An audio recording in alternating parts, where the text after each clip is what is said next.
The Galactic Council chamber had never witnessed such chaos. Ambassador Zektar of the Vorthan Empire slammed his four-armed appendages against the crystalline podium, his voice echoing through the vast dome that housed representatives from over 200 species. "The humans are gone," he roared, his reptilian features contorted with rage. 300 years of silence from their pathetic little blue world, and now we discover why.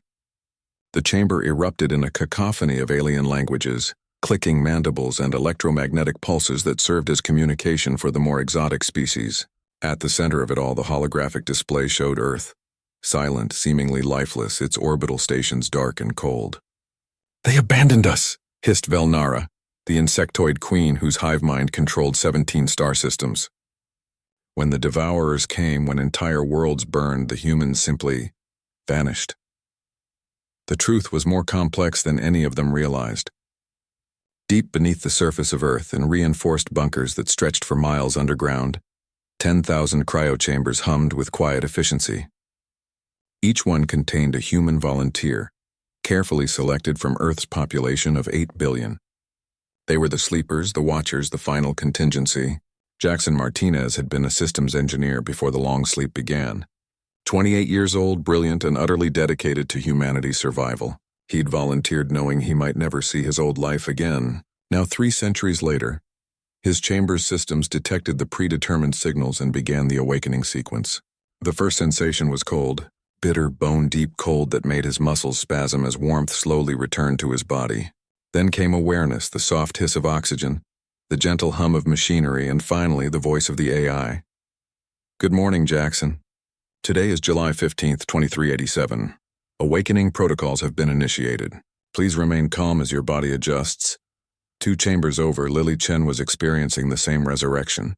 A former xenobiologist and tactical analyst, she'd been chosen for her expertise in alien psychology and warfare.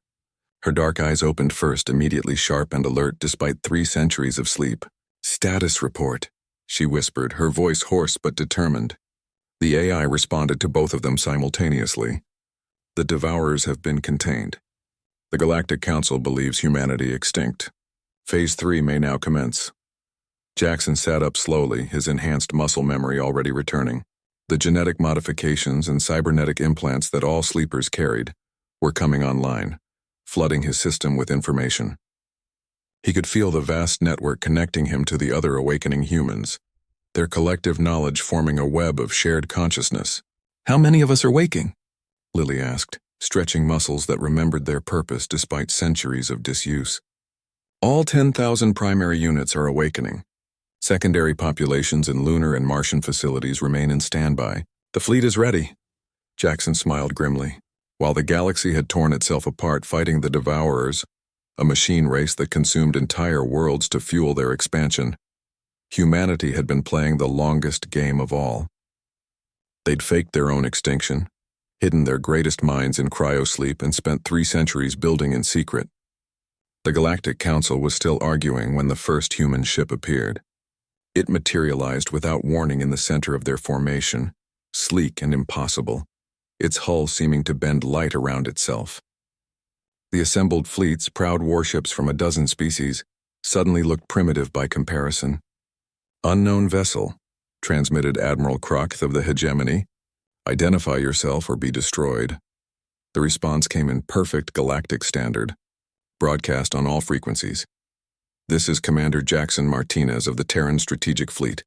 We're here to end this war." The chamber fell silent. 300 years of believing humans were extinct, and now this. "Impossible," whispered Zektar. "We monitored Earth. No life signs, no technology, nothing." A second ship appeared, then a third. Within minutes, 100 vessels had materialized around the Council station, each one a masterpiece of technology that made the assembled alien fleets look like museum pieces. "You monitored the surface," came another voice, Lily Chen now aboard the flagship. "You never thought to look deeper. While you were busy fighting over scraps, we were solving the real problem." The main view screen activated, showing the 2 humans on the bridge of their vessel. They looked young, vital, enhanced in ways that made their alien observers unconsciously step back. But it was their eyes that truly disturbed the Council. Ancient eyes in young faces, eyes that had seen too much and forgiven nothing. The Devourers are contained but not destroyed, Jackson continued. We've spent 3 centuries developing the technology to end them permanently. But we've also been watching you. Watching us tear each other apart, Lily added, her voice carrying a weight of disappointment. Watching species that claim to be civilized resort to genocide and planetary destruction. Watching you prove that maybe humanity was right to disappear. Zektar found his voice. You abandoned us. Left us to die. Jackson's smile was cold as space. We left you to choose, and you chose poorly.